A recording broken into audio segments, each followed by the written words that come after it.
Woman to woman, woman to woman. Woman to woman, woman to woman. Real women, real issues, real conversations. Real women, real issues, real conversations. Woman to woman, woman to woman. Woman to woman, woman to woman. Real women, real issues, real conversations. Real women, real issues, real conversations.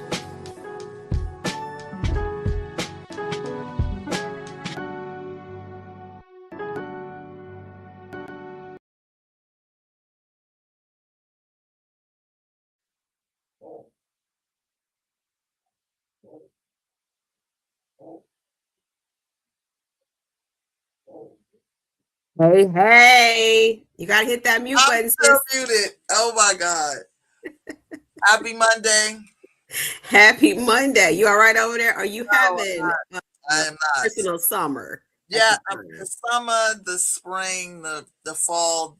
I don't get no winter. It's just hot and okay. Hot and okay. Hot. That is the story of my menopausal life. Where Dr. Shirley at? Where Dr. Sam at? Anyway, what you doing? How's it going? Going well. Happy Monday. You know, I we think we had a struggle bus together because your little spark and your little sassy done, like they say, you'll get up and go done got up and went. listen. I gotta hit you my giddy up today because it You ain't. got a hitch in your giddy up. Come on, Texas. You just better be a cowgirl out there in Dallas. In Dallas. We out here thriving. We ain't just surviving. We thriving. We Oh, surviving on purpose, I, making it do what it do. you're right. I need that. We are surviving on purpose and Amen. thriving and thriving. So the key thing is don't watch the news and you'll be just fine. Listen, 'cause It's every day is something every else. single day. So let's see. I need to see who's with us tonight. And there's my girl America. Hey girl, hey, make sure you share with the folks because I don't have everybody's information. Share the link if you can. Um, I'm so glad you're with us tonight. We got some others that are going to join with us pretty soon. This has been a crazy Monday for a couple of people. One of our girls, the other Tiffany, I hit her up. She said, "Yeah, girl, just got out of a meeting. I'm coming. I'm coming." So it's just been that kind of Monday for the folks. So, but we're here. We're here. And most That's right. importantly, our guest is here. Yes. So, we started a little late and I don't want to, keep everybody waiting. So we can dive right into it. America, Do since it. you're the only one that's responding to us right now, Tiff, just run a couple of them. Let's see how she's feeling. We'll get some of you. Okay. All right, America, we got a little icebreaker to kick off tonight's conversation. So I need you to type in the chat your response to this icebreaker. And so I think Sabrina may have shared the theme for tonight, but you'll hear more about it. But this first one definitely ties into that theme. So, America, I need you to be honest. Which one are you right now? Are you resting, resetting, or ready to disappear and start over somewhere else? What do you think? Well, I guess that's our theme, right? Let me ask you a different one. Let me ask you a different question. Be real, America.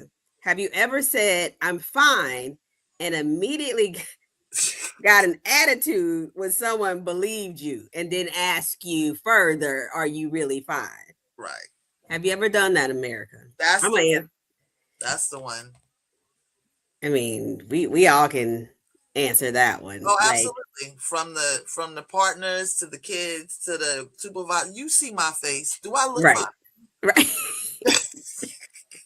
You And we like tend to answer fine, right? Just because we like, automatically. you Automatically. know, Because we think that's what we're supposed to say. right? Right? Yeah, What was that commercial back in the day? Never let them see you sweat. right. So it's this twisted. Oh, she's resting. Come on, girl, let's rest. Yes. Let's rest. Started out on Monday. I'm tired. Let's rest. We can rest for the rest of the week. How about that? But that one, I have gotten an attitude. Like, you honestly believe me when I said that? Right. No, I am not fine. I am not fine. But But again, we have the habit of just putting ourselves and our true feelings on the back burner, and then, I mean, when you're not being honest, what do you expect? Right. But Absolutely. then Listen, that it depends on the place too, because how forthcoming would you be at work? right. Yeah, at work is likely gonna get my "I'm fine," right? And we just gonna roll with it because I don't know y'all like that. Right. For And you my don't want to family or be my the black lady, the black woman, exactly, exactly. But for loved ones, and if I'm saying I'm fine, and you know me, and you see my face, or you see me worn down, or like you said, you call me out like I don't have that spark. Yeah. I'm gonna need you to Yeah. ask a little bit more probing questions to see how you can help me in All Jesus' right. name. But yeah, and then sometimes it is I'm fine is like I don't feel like being bothered. Like I'm Well, good. yeah, I'm fine and leave me alone. Give me a minute. Yeah, So sometimes I'm fine. It's just I'm fine. Just leave yeah, me alone. right. Like you said, give me a minute. I'm fine. I'll be right back. Just or Right. go. Mom, are you okay? I'm fine. I'm fine. I'm good. Just leave me be. Yeah. But okay, so tonight our theme, now our topic, our theme. I've been in church way too long. Um, our topic for tonight's episode is, girl, are you okay? And I think I asked somebody that. I think a couple times this weekend, girl, you all right? It's just like, what's happening over there?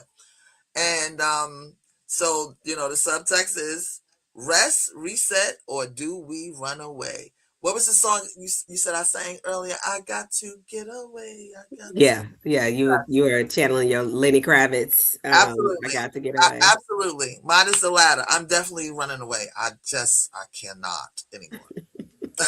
I'm just over all of it. So, okay. So, our guest is here with us this evening, and we've had her before, and then she did a closed group session with us at the top of the year, and super excited. So what we're gonna do, we're gonna get right into her, right? And let me pull up her information because we started a little late. So we will introduce our guest, and then I'm gonna show you a bit of just a snippet of one of her posts. All right. So tonight, our guest is Dr. Sherell Mac. She is a 20-year educator and a 10-year teacher educator. As a former elementary school teacher and a current associate professor of education at the University of Georgia. She is also a certified wellness and life coach for women and girls of color. For 10 years, Dr. Mac's research, teaching, and community outreach has centered Black girls and has now extended into the wellness practices of Black women teachers. She has facilitated healing circles for Black girls domestically and, come on, 2 snaps in a circle, Yes. internationally, and has spoken around the country on Black girlhood and anti-Black education. To date, she has had the opportunity to speak at Harvard University, discussing women and girls and hip hop organizations like Strong Women, Strong Girls, and has been a resource for Atlantic Magazine. Through her networks, she has been a guest lecturer at universities to explicitly discuss critical issues that students of color face. Dr. MacArthur has authored or co-authored 5 book chapters and 19 journal articles, and has presented at not one, not two, Tiff, not even 3, 12 international conferences. We need to see her passport. And Right. her scholarship has been cited over 1,000 times. All right, y'all. So I'm going to play. I guess I'm not going to play my video. Our video has disappeared. Let me see, where did it go? And I played it. Where did it go? Nope. It We is got gone. this. Is that right? We just went over it. I love it. Hold on, but I can bring it back. Just give me 1 second because I do this now. No one is coming to Oh, tell you when to go. Muted. All right. So I want to pause it because I want to start it from the beginning. Mm-hmm. And check this out, y'all. To tell you when to go. If you are someone who is in between who you were and who you're becoming, then I need you to listen very carefully, because you are not lost. You are not behind. But there is something that's keeping you stuck, and I want to talk about it today. Here is why you're still waiting for someone to tell you that you're ready, but no one's coming. And the sooner that we name that, the sooner you can feel something shift. You can stop feeling stuck. You can stop feeling stagnant. No one. I love it. All right. So that was fire. All right. All right, y'all. So without further ado, Dr. Mac, come on, girl. Come on and come to the stage if you can. There you go. Hello, beautiful. Where's your applause button? You had I got stuff. Where's my applause? I can't. Not I got stuff. Oh, here you go. There you go. Because you is special. Thank you. Listen, you got to give me a break because we just did the video thing this week. You got to give me a break. Thank you. All right. It's good to have you. It's good to see you again. Thank you. It's nice to be here. Hopefully more folks will come in because this is really good. But if not, listen, we will circulate it and we'll draw them to it because I know the content this evening is going to be amazing. So once again, thank you. All right, so Tiff, I'm going to let you take the lead for the first half. Hey, Dr. Mac, how's it going? It's going. I think that in a conversation on wellness and well-being, I think it's important that I say that I am currently in pain. So before everybody else joined, the host and the co-host know that I was sitting here with a back massager and trying to get comfortable. And I think that it's just instinctual for us to say, how you doing? I'm good. I'm fine. I'm right. When you sit here in pain. So I want to start by saying I am well, but physically I don't feel 100%. Completely understand and agree. And like when we first started out, Sabrina called me out and, we talked a little bit before, like, I am tired today, right? Had a long work day, just got off work, had to get the kids settled. And so, I'm dragging a little bit, but we always find a way to show up. And I think that's the magic of us as Black women. But there's a burden to carry with that, right? So what are some of those signs of emotional exhaustion from your perspective? I think the sign is dependent upon the person, right? I think it's about knowing yourself. My back being like, girl, we can't take no more. Take a seat, lay down. I think that was a sign. I think that when you find yourself, again, it's about knowing yourself. So I can only talk about my signs. When I'm far more irritable than I normally am, that's a sign that something's wrong. I'm thirsty. I'm hungry. I'm tired, right? Something may be hurting in my body. If something is hurting in my body, if I find that, even my heart rate has increased, am I worried about something? Am I thinking about something? If I can't go to sleep at night, or I'm falling asleep at night, but I'm not sleeping through the night, is there something that's on my mind, right? I think that our body, our spirit, our mind flashes us signals all the time. We have to be willing to, one, see them. And I think that we too have to be willing to honor them. Seeing them is one thing. We know when we're tired. Honoring them is saying, I'm going to have to decline this invitation. Honoring them is saying, I'm not going to be able to go to City Winery or, to the retreat, or maybe I need a day off of work. Maybe, honoring them is taking my PTO. I think that we do a good job of knowing when something is wrong. I don't know if we always do a good job of acting when something is wrong, right? We don't act on what's wrong. We just continue to act, as in we continue to perform being well.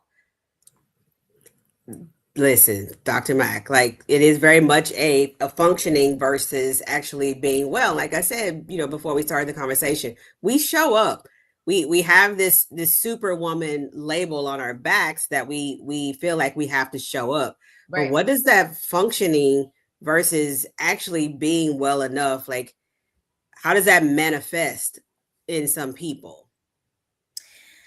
Functioning manifest through, a variety of spaces. And I think particularly for Black women, it manifests in a variety of spaces simultaneously, right? So we talk about our childhood socialization. How are we taught to keep going? Were you in a home where your parents expected perfect attendance? Were you able to say, I just don't feel like it, whatever it is? Or were you required to always constantly and consistently keep going, right? So you have your childhood socialization, and then you also have the reinforcement in the institutions in which we exist within, right? If you're active in your church, do they give you time for rest, right? We talk about Jesus going off to the mountain. He was constantly taking time to himself. He was constantly meditating and praying on his own. But then we talk about always needing to be in fellowship with one another and always having something to do. Nah, that's not the walk of Christ. I'll save that for another day. You're preaching. Also, your job. Your job rewards you constantly being here. Your job expects you to take work home. Your job doesn't expect you to say no. Your job doesn't expect you to use PTO. That's why some people are in companies that have unlimited PTO because they know you're not going to use it. And so I think that we are taught over time in multiple spaces to just keep going. And so we wipe our tears. Some people at work, they cry on the way to work. They cry in the car before work. They cry when they get in the car after work. They cry on the ride home, right?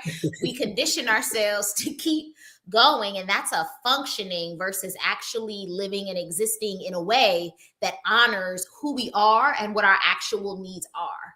I'll tell you all this. So I'm a professor and I'm coming off of a 12-week leave, which is not heard of, right? Because I did not have a baby.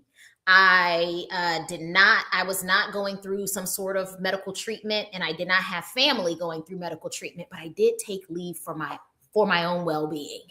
And most people that I know, most of my colleagues, whether at my institution or otherwise, they're burnt out, exhausted, overwhelmed. It has been overwhelming for me to come back rested and recharged and hear and feel and be in the space with so many heavy people that I couldn't feel before because I was also heavy.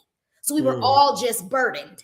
But now that I'm like, whoo, I'm back and I'm ready. And everybody's like, I'm not ready. I'm tired. I'm like, whoa, everybody needs a break, right? But these institutions aren't designed in a way that we would take leave without feeling guilty anyway. Yes, very much so. And how do you keep yourself from going back to that place, right? So you've had that time to reset and regroup. The environment hasn't changed. Like you said, you walked back into that same heavy, I'll call it toxic, but that same environment. How do you keep yourself from going back to that place? Well, for me, I have said my job is my job. Hard stop. My job is not my life. My job is not my identity. My job pays my bills, period.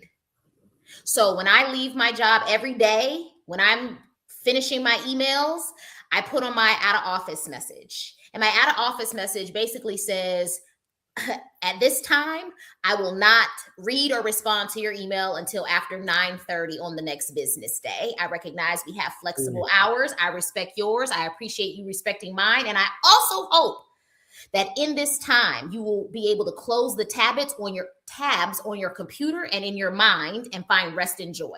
That's my entire out of office message. Every day turns on at 4:30 because I am going to ensure that I set the boundary with everyone else that I don't work into the night. I'm not going to work into the night, and I won't be up first thing in the morning to read your emails, right? And I think that we are so conditioned in these spaces to give of ourselves until there's nothing left to give that sometimes we are unwilling to set the boundary. It's not that we don't know what boundaries are, it's that we're so unwilling to establish and maintain the boundary.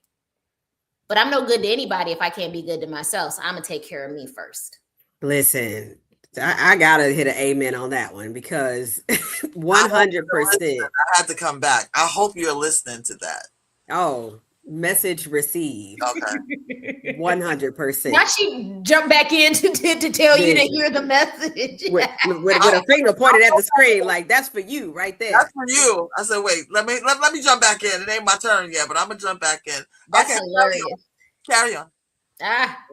100%. Okay, wait. So Sabrina, you can come back. So I know we had a question around when rest is actually shut down and that guilt around slowing down, right? So with the jobs, we can put a hard stop. Those boundaries, from my perspective, are a lot easier to set, right? As Sabrina knows, I call it second shift and third shift, right? So when I finish the job, I go into, my second shift, which is mom and wife and, my family.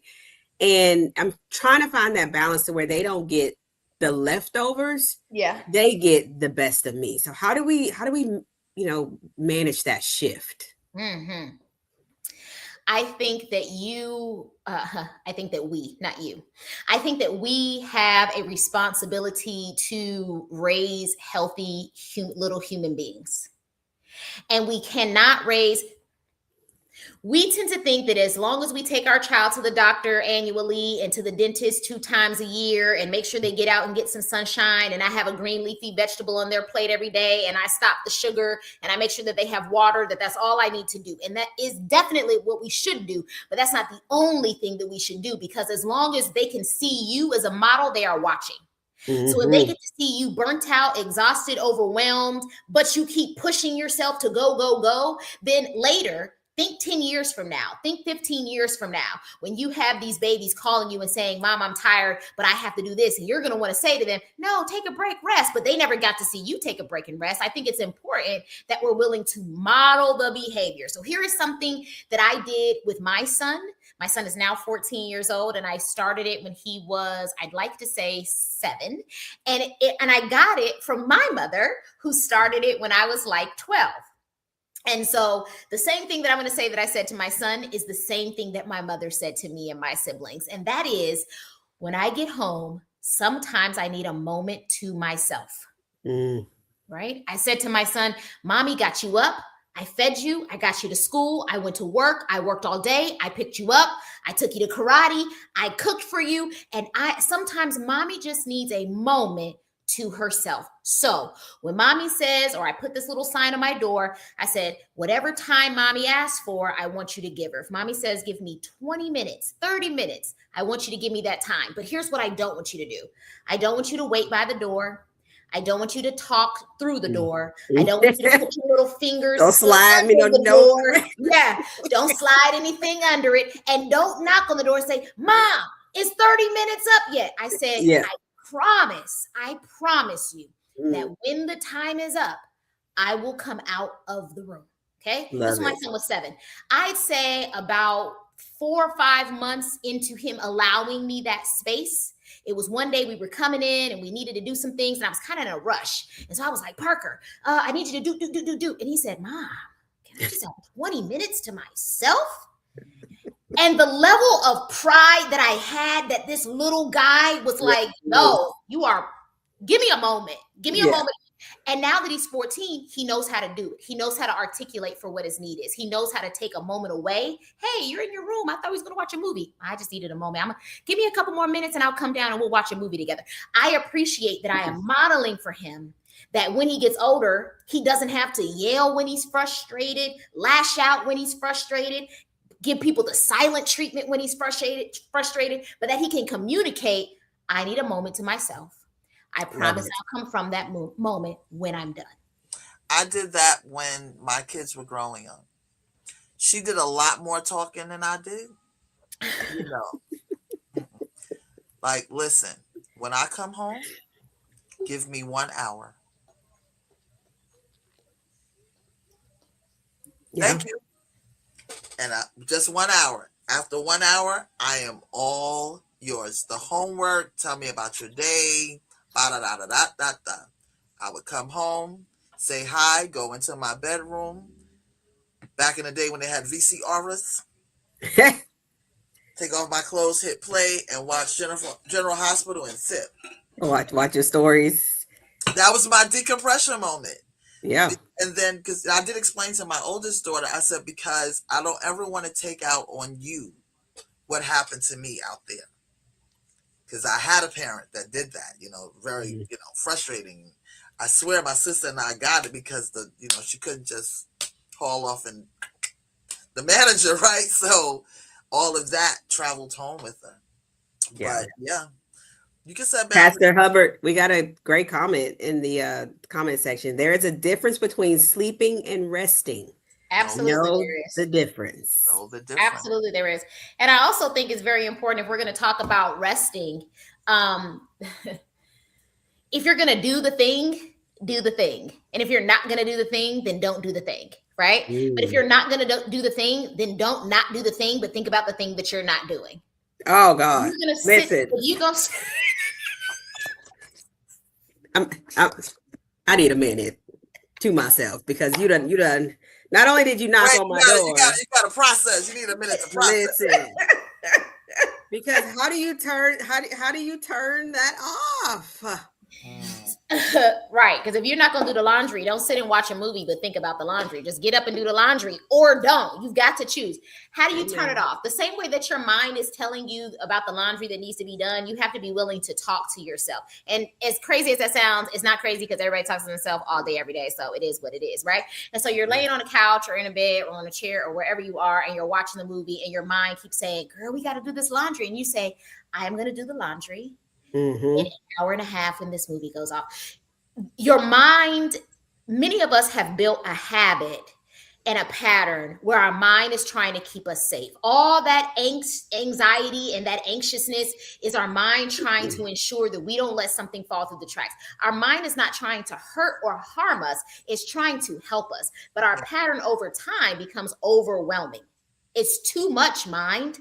But the mind is trying to keep all of these things. This is why I tell my clients, I tell my son, stop trying to keep everything in your head. You've got a device, put some things in it. You don't have to remember everything and every place, every date and phone number and birthday.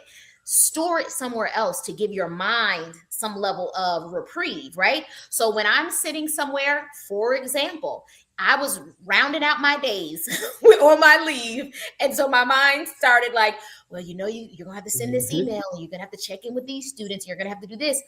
And I would tell my mind, I will do that on April 1st. Yeah.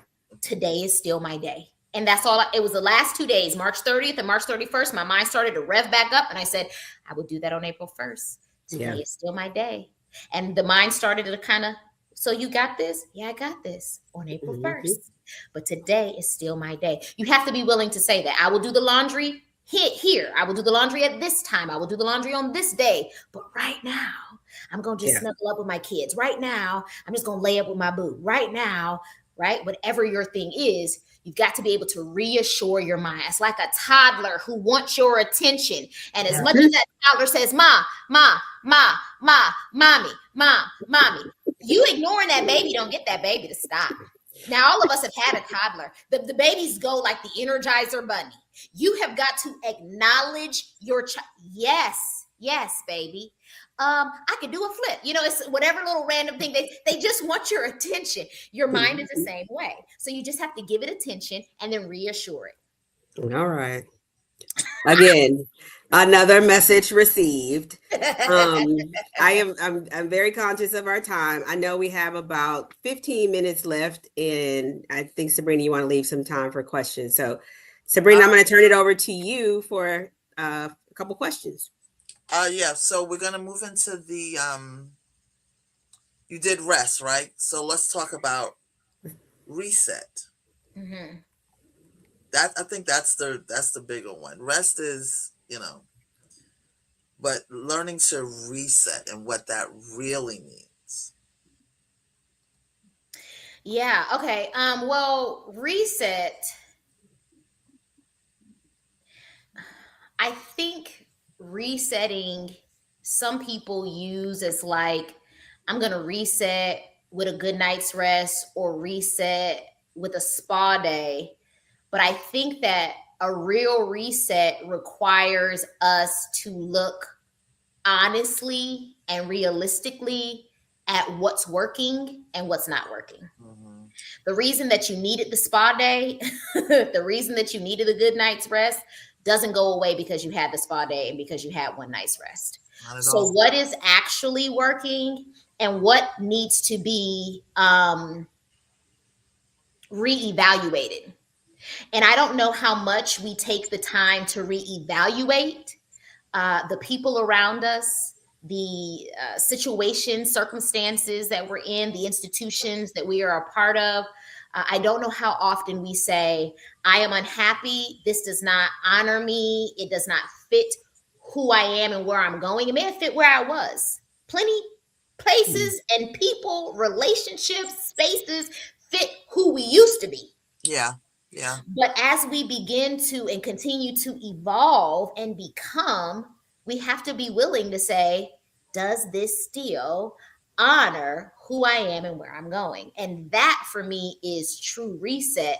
And I don't know how much we actually sit and evaluate the things and the places around us. I hear people, every year for the new year, deleting everybody. Okay. If every year you got to delete people, baby, you need to reevaluate how you show up in the world, because no way you got to delete 100 friends every single year. Now, if that's something that you do and you did it in 2024 and you good to go, fine. But the consistent, I'm just going to leave everybody behind. It's a question about, well, what are the places and spaces and situations and circumstances that you continue to find yourself in, that you continue to then have all these same kinds of people that you need to cut off annually. What are you attracting to you anyway, right? Yeah. What are your themes all the time? Say that again. It can't be everybody's fault all the time. You can't always be the victim. You can't, if several people are saying the same thing about you, is it all 7 of them, or is it maybe? Yeah, for sure. So that is definitely part of it. And I also want to add that you can continue to encounter people who mistreat you, and it doesn't mean that you're doing something to deserve mistreatment. The question is, what is happening that you continue to align yourself with people who mistreat? Right. The question is, what is happening that you continue to stay around people who mistreat? Not that you're responsible or accountable for how they treat you. I mean, that they're mistreating you, but that you continue to stay in mistreatment. Yeah. That's the thing. That's good, Dr. That you're not willing to see the signs and the signals and say, I'm not going to do this again. Yeah. Right. Yeah. We do attract what we think we deserve, and we stay with what we think we deserve. And so a real evaluation. So then how am I resetting? Because I went to the Korean bathhouse and, walked around, dude, got a body scrub. That's not an actual resetting of what's happening in your life if you're continuing to be around a same kind of people. Mm-hmm.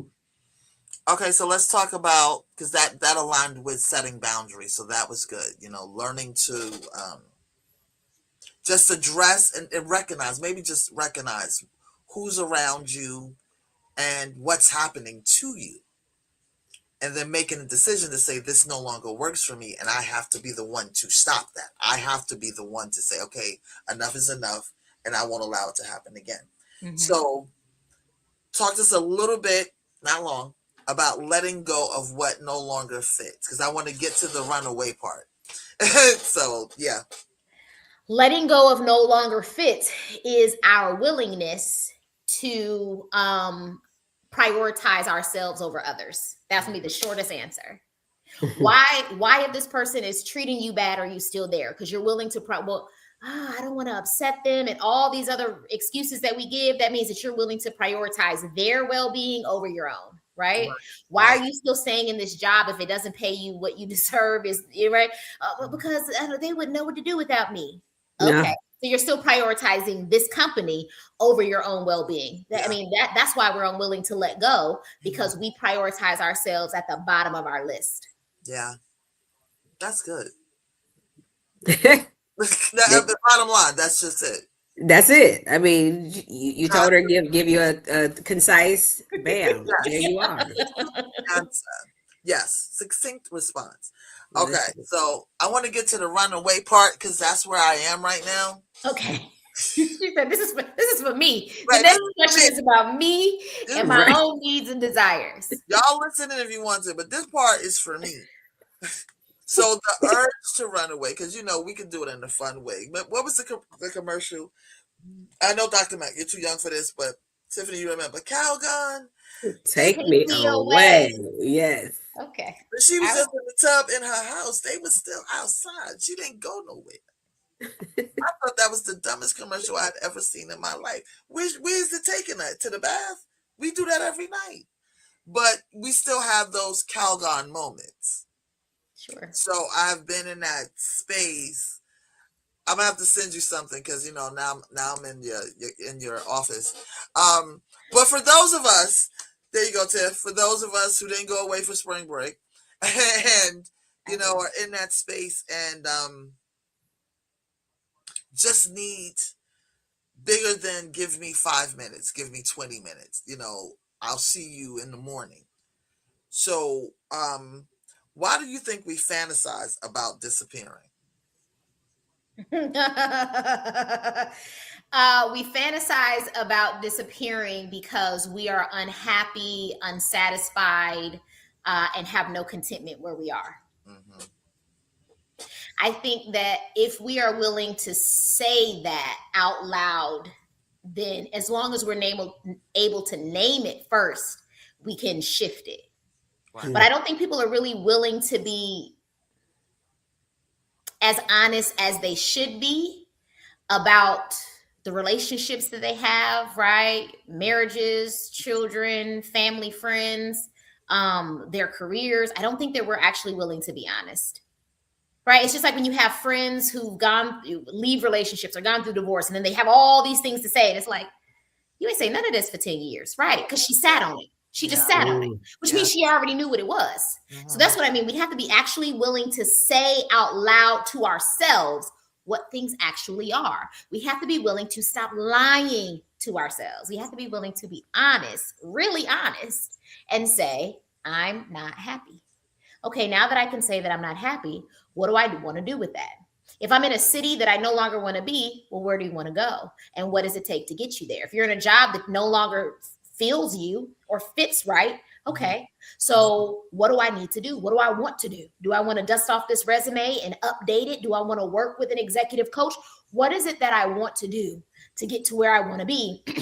Excuse me, but it first requires us to be willing to say, I don't have contentment here. Yeah. I'm not happy here. Yeah. Yeah. And so people want the Band-Aid, right? But they keep coming back with scars. And so every time you come to me, you just want me to put a Band-Aid over it, or do you want us to talk about how you keep getting all these scars on your body? Right. Yeah. See, that's what people don't want to be honest about, is where the scars are coming from. They just like, give me a bandage. Spa day. Okay, I could afford that. Vacation with the girls. Okay, I could afford that. No, baby, you got deep wounds. Yeah. That's what has to be addressed. And it can only be addressed if we're willing to say the hard parts out loud. That's good. So that aligns with because the next question would be burnout versus escapism. And that aligns with that. Have a conversation with yourself. Yeah. Yeah. And burnout and escapism are not the same, but they live next door to each other, right? Burnout is what happens when you've given more than you have for longer than you should have. That's when we get burnt out. I gave everything that I could give, right? I'm running on E. We understand that experience of burnout. Escapism is what you then reach for when you don't have the tools or the permission to actually rest and reset. I burnt out. Either no one's hearing my cry for help, or I'm not crying for help, so I just want to run. Then I'm just going to leave. Then I'm just going to go. And it's like, well, have you communicated what your need is? Have they heard your need? Mm-hmm. Are they willing to honor your need? There would have to be other steps in between burnout and escaping. But I think that escape becomes bump it, I'm gone. Yeah. We have to Tiffany, you want to say something? Listen, all I was gonna say is, honey, you life coaching tonight. You hear me? Because you just walked down her street and knocked on her door. So Girl, she lives in my house. At She this lives point. in your whole house. Yes. The whole house. She has the whole house. Just everybody. It's a little sprinkle on everything. Okay. So the next one, and I know where but we started late too. And we're in pain. So we want to make sure we get all the content and get you off timely. So the next one, this is a good one. Running away emotionally versus running away physically. Yeah. Mm-hmm. Running away emotionally. I think we first have to ask ourselves, not why do I want to run? I think we kind of leave it at why do I want to run versus what am I running from? When you're running, you feel like something is chasing you. So what am I running from? And is that thing changeable? Is the current dynamic between me and my partner changeable? Are the current, my child's after school activities, is it changeable to have somebody else be able to do a pickup one day a week? Is it changeable to have somebody else be able to make some meals so I'm not burnt out? Is it changeable to maybe have a hybrid day and not have to be in the office 5 days a week? Or is something changeable before I run? Right? But I think emotionally running or running emotionally looks like checking out of relationships. It looks like going numb. It looks like staying busy. So you never have to really sit down and honor the truth of where you are.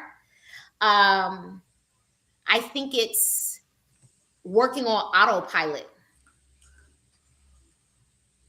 And I know plenty of people have just, when you sit and you talk to your friends or your parents or your aunties, uncles, and them, and you start talking about, oh, you remember this? And they're like, man, I don't. And at a certain point in their life, they'll say, man, I was just getting by back then. Yeah. I remember that because that was after my mama passed, and I was just getting by back then. I remember that because I had been laid off, and I was just getting by back then. And so how often are we ourselves just kind of floating through life? Yeah. Just getting by. And if we have become so disengaged from the life in which we exist, that means there is room for change. That means you have to be willing to change and say it out loud. I need to change. You'd have to be willing to change. And you have to be willing to change. Come on. Wait, you have to be willing to change. We do that, right? That preacher thing. Come on. You have to be willing to change, and you'd also have to be willing not to align yourself with an identity or identities that other people need for you to have.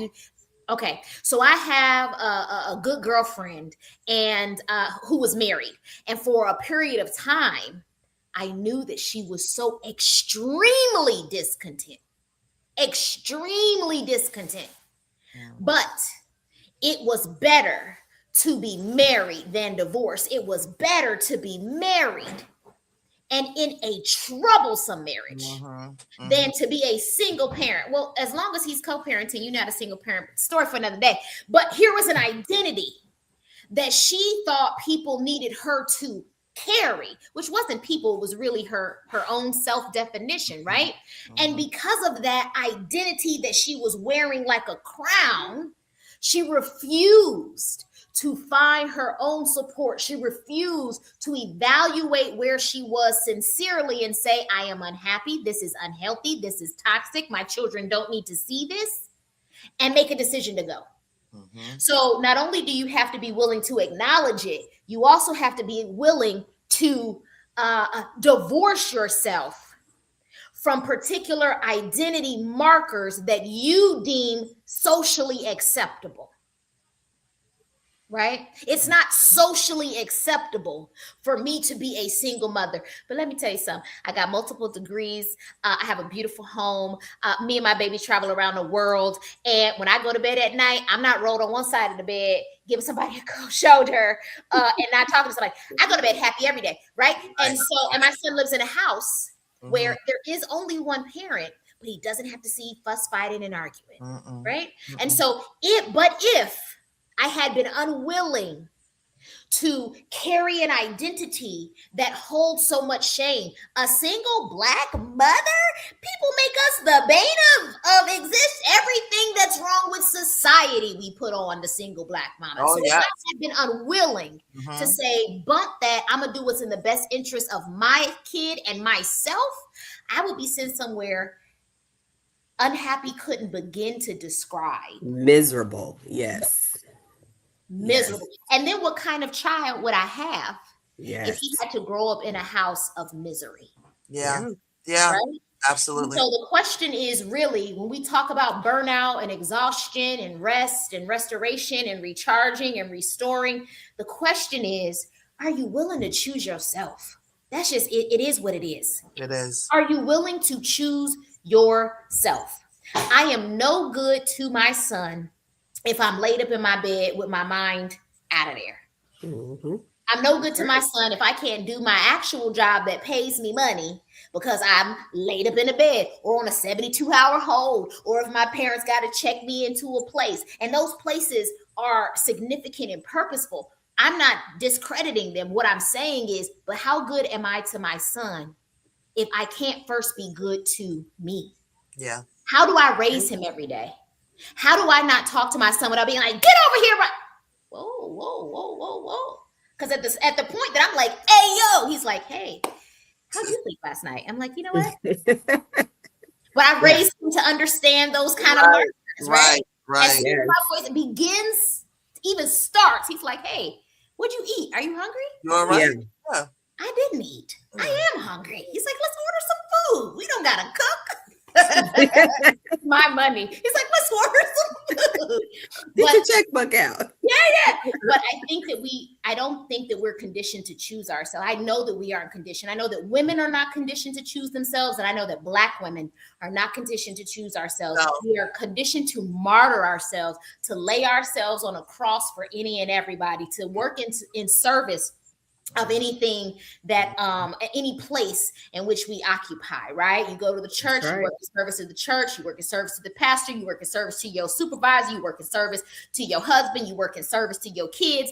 And conversation for another day. I'd love to talk about the Proverbs 31 woman and how she exhausts us, right? Because it is 100%. I don't do her. Let me tell you something. No, it is scripture after scripture. Yes. It is verse after verse after verse of her just toiling and laboring, and she makes sure her servants are good. The servants are good. Makes sure the servants are good. The servants, the husband, everyone talks about him at the gates, and the children ride. No. And what happens when women get married, especially Christian women, if you look at their social media, they change their bio. I'm a Proverbs 31 wife. No. And they get soon burnt out and you soon exhausted. No, don't put me on your program because I'm never gonna do it. No. one time years ago when they did, I have a problem with her. All of my Brooklyn came out in Pennsylvania. I'm like, she's not real. Okay, so let's talk about what a real woman does. You know what I'm saying? She's an object of perfection. And perfection. And your mama wasn't perfect, and your grandma, as much as we love her. Sabrina know my grandma. I love my grandma with all of me. And my grandma wasn't perfect, and I'm not perfect, right? And so the idea of showing up as a perfect spouse or a perfect mother or the perfect employee or the perfect is unrealistic. Yeah, because it's not realistic. It's never gonna happen. You're not perfect at work. You're not perfect at home. You're not perfect. There's sometimes you don't like you. You're like, girl, you were getting on my nerves today. Go somewhere. I was so irritable myself. It's like, girl, go sit down. I want to hear you. Burn. America said, burned out. Go for a walk because you are shut up. Yeah. I told myself to shut up the other day. Girl, shut up. Get yourself together. Get it together, girl. Go take a nap, honey. Do something. Do something more and better than you are doing right now. And you know what, Dr. Mac? It's in those moments because the term to show yourself some grace is often misused. I've been hearing it a lot lately. No, girl, show yourself some grace. No, sweetheart, get up. go over there and go get a job. No, show yourself some grace. You know what I'm saying? But you know, in perspective, is at those moments where you say, you know what, I'm gonna put myself on a timeout. Yes. And I remember a couple of years ago, I was at a women's conference, and I got up and I said, you know, look, unlike Shaka Khan and Whitney Houston, I am not every woman. Okay, it may all be in me, but it ain't all working at the same time. They all need shifts, right? And, you know, I read something that I had saw on Facebook that was, you know, that aligned with that. And every woman sitting there was like, wow. But there's always just one in the back. Like, well, my name is so-and-so, and I am every woman. I'm like, liar.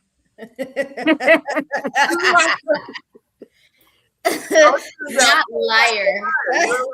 Because, you know, I'm married, and my husband, and my children, and I work. You're a liar. You may be doing all the things, but something is you're gonna crash and burn one day. And you're not doing all the things perfectly. And perfectly. I don't even strive for perfection, right? Like, I am still becoming. So for those of you who are here, I started this YouTube series on my channel called Black Women Becoming, and I post about Black women becoming on YouTube and all the platforms, and we could drop the links. Yes. Because I'm still learning. I have been a mother for 14 years, but this is my first time as a mother of a 14-year-old. Mm-hmm. Now you want to talk about anything under 14? We can do it because I have experience, but I am learning as I go with this boy. I'm learning as I go because we haven't done 14. Mm-hmm. And then when we get through 14, I got a whole new one at 15. Okay, now what are we doing? Coming. That's the problem. What are we talking about? What are we, right? And I think that we have to be willing to accept that we don't have to know it all. I'm a great mom. Do I know everything about being a mother? No. Do I know everything about raising a teenage son? No. I am learning as I go. That's part of it, right? Yep. And I don't know where we are in concluding or not concluding, but I've been saying this, excuse me, in my videos, and I want to say it here, that my maternal grandmother lived to 81. She would have been 81. And my paternal grandmother lived till she was 103. Mm-hmm. Which means that if I had the opportunity to live to the same length of life as my maternal grandmother, I'm only halfway there. And if I have the opportunity, God willing, to live as long as my paternal grandmother, I'm not even halfway there. Not even, yeah. We got a lot of life left. Mm-hmm. Mm-hmm. So you don't have to know it all today. And it's constantly changing and evolving and shifting and growing, right? Even the world that my parents prepared me for is one that no longer exists, and it's changing by the daggone day. Second day, you give it a whole day by the. I know when we get off this call, we're gonna get on something and see this man done something else. Something else. Leave the state of Hormuz alone. Okay, you got played out. They played you. You paid money and it was free.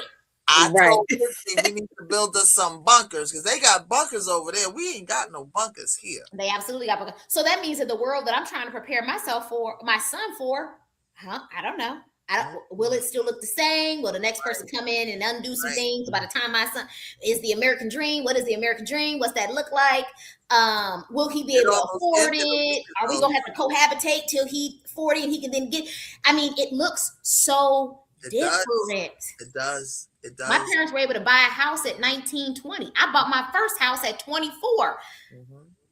The likelihood that my son will be able to buy a house at 20 or 24 in this economy, if this economy, right? Like, it's so they my say point 42 is that average age now for son.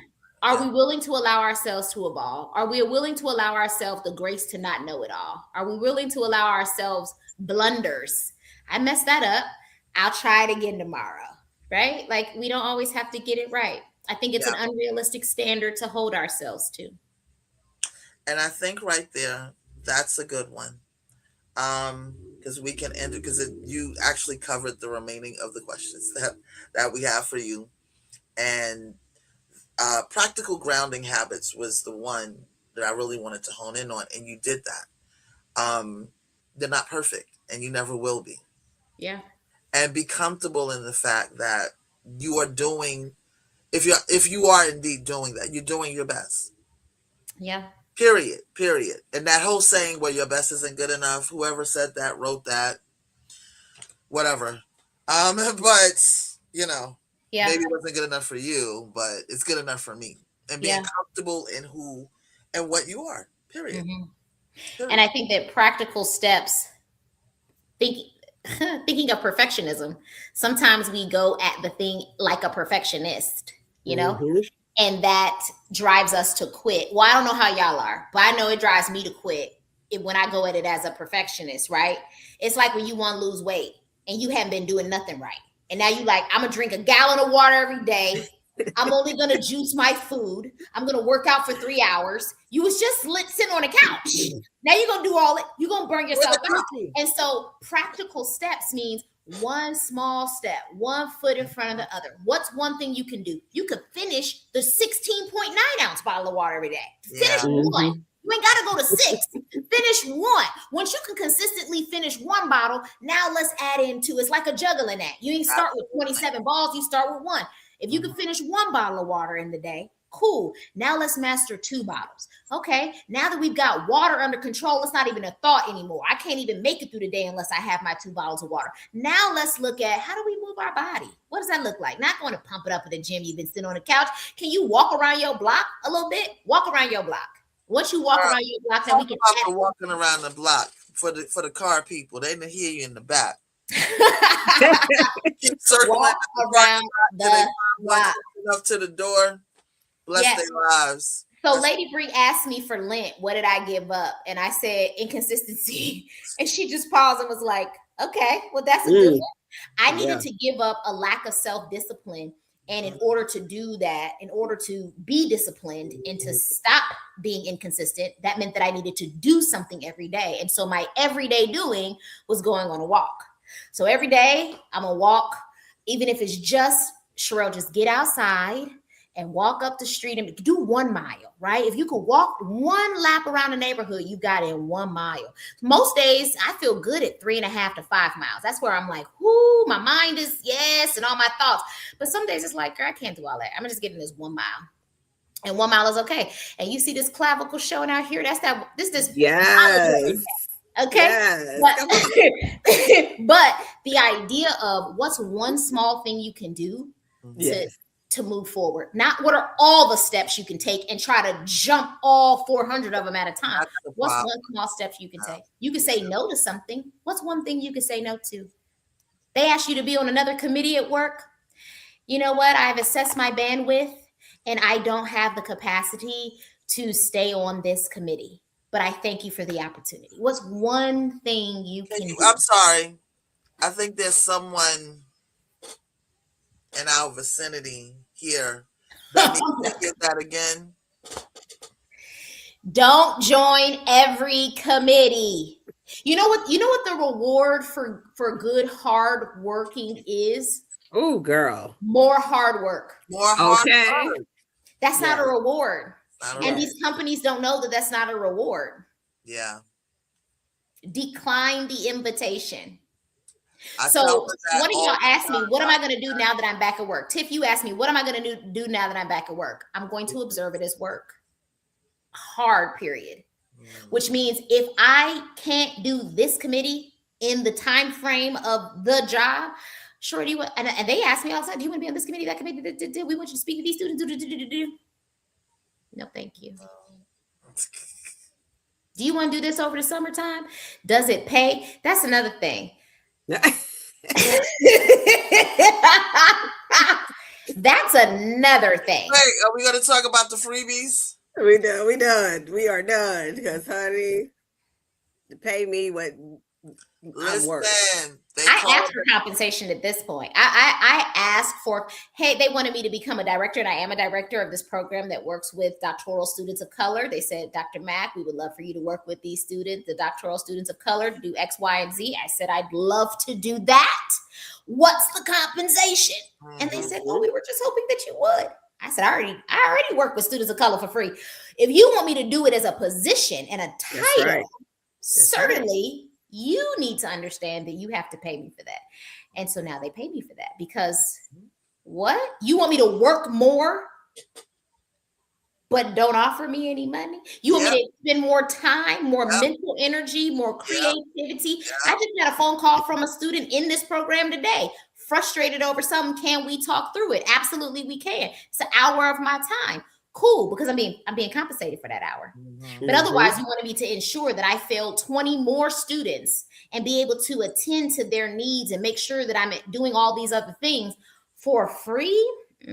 Yeah, I can't know your worth. Free. Know your worth. All right. Notes, right? Yes, ma'am. I don't know. I'll be replaying this often. I'm gonna extract this specific, little clip right here, and I'm gonna make sure that you have it, Tiff, every day. On replay. Listen, Dr. Mac drops gems all throughout this evening's conversation. Gem dropper. Listen.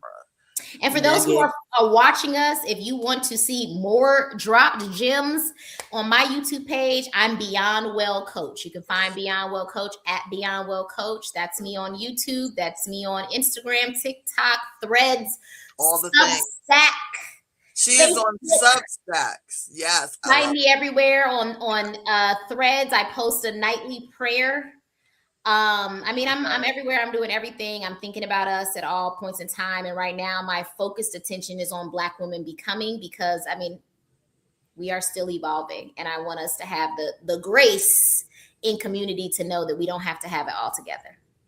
And we do not. And thank you so much for hanging out with us today. We got a little late start. We didn't get as big an audience as we've had the last couple of weeks. We've done very well, but like I said, we're going to run this, and your information is going to be all over the place.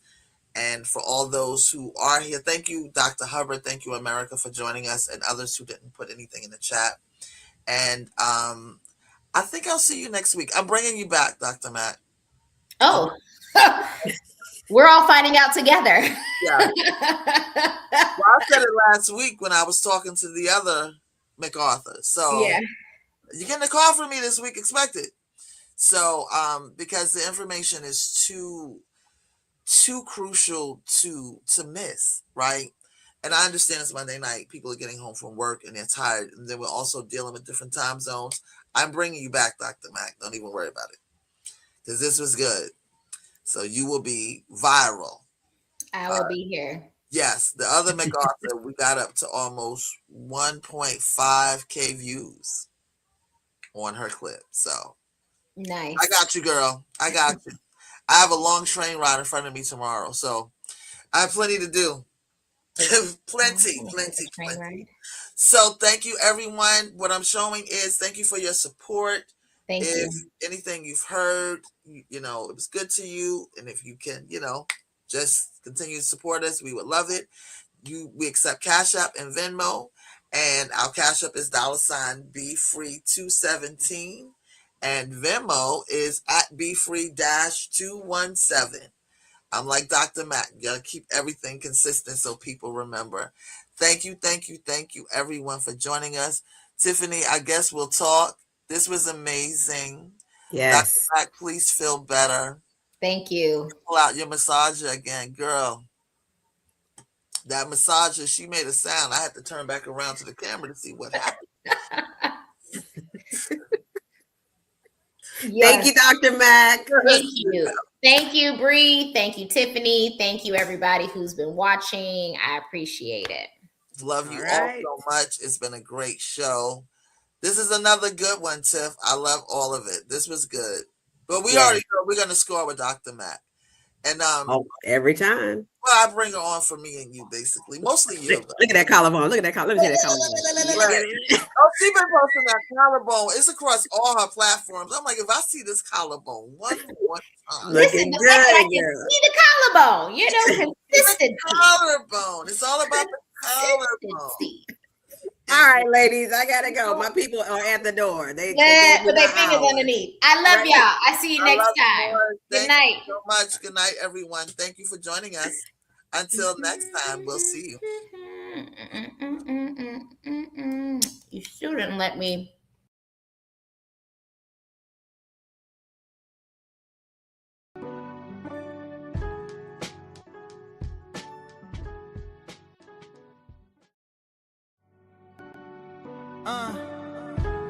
Woman to woman, woman to woman, woman to woman, woman to woman.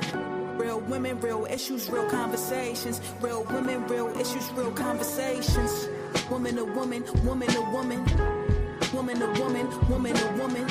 Real women, real issues, real conversations. Real women, real issues, real conversations.